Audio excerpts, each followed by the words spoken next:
இனி வீட்லயே பானிபூரி செய்யலாம் எல்லாரும். ஆச்சி பானிபூரி கிட். மதுரையில் நள்ளிரவில் வீட்டின் முன்பாக நின்றிருந்த ஆட்டோ ஓட்டுநரை சரமாரியாக வெட்டி படுகொலை செய்த கும்பல் அரிவாளை அதே இடத்தில் வீசி சென்றது அப்பகுதி மக்களை அச்சத்தில் ஆழ்த்தியுள்ளது.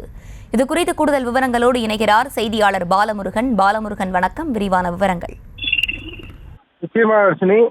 மதுரையில் நள்ளிரவில் வீட்டின் முன்பாக நின்றிக் கொண்டிருந்த இளைஞர் முகத்தை சிதைத்து சராமரியாக வெட்டி படுகொலை செய்துவிட்டு காவல்துறையினருக்கு சவால் விடுக்கும் வகையில் அறிவாலை அதே இடத்தில் வீட்டு சென்ற கொலை சம்பவம் பெரும் பரபரப்பு ஏற்பட்டிருக்கிறது.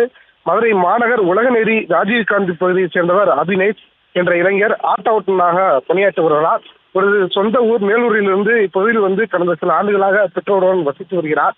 இந்த நிலையில் நேற்று இரவு ஆட்டோ ஓட்டுநர் வீட்டிற்கு வந்த அபினேஷ் வீட்டின் முன்பாக நின்று கொண்டிருந்துள்ளார். அப்போது மதுபோதையில் அங்கு வந்த சிலர் திடீரென அபினேஷுடன் வாக்குவாதத்தில் ஈடுபட்டுள்ளார்கள். பின்னர் வார்த்தை மோதலில் திடீரென கைகலப்பாகியுள்ளது. பின்னர் அபினேஷின் தலையில் அருகில் இருந்த ஓட்டை எடுத்து அந்த கும்பல் தாக்கியுள்ளார்கள்.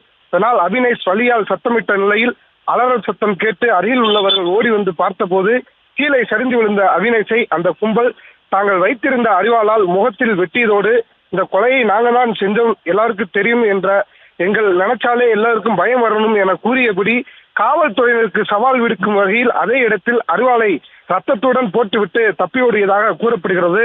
இதனை அடுத்து ரத்த வெள்ளத்தில் முகம் சிதைந்த நிலையில் கிடந்த அபினேஷை அருகில் சென்று பார்த்தபோது அவர் உயிரிழந்துள்ளார் தெரியவந்தது. பின்னர் அவரது குடும்பத்தினர் அளித்த தகவலின் அடிப்படையில் சம்பவ இடத்திற்கு வந்த மாட்டுத்தாவணி காவல்துறையினர் அபினேஷின் உடலை கைப்பற்றி உடற்கூறு ஆய்வுக்காக மதுரை அரசு ராஜாஜி மருத்துவமனையில் அனுப்பி வைத்தார்கள்.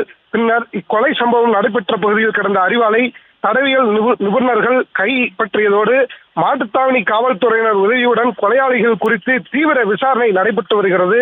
உயிரிழந்த அபினேஷ் மீது ஏற்கனவே காவல் நிலையத்தில் சில வழக்குகள் நிலுவையில் உள்ள நிலையில் முன்விரோதம் காரணமாக கொலை செய்யப்பட்டாரா இல்ல வேற ஏதும் காரணமா என்ற அடிப்படையில் காவல்துறையினை விசாரணை நடத்தி வருகிறார்கள்.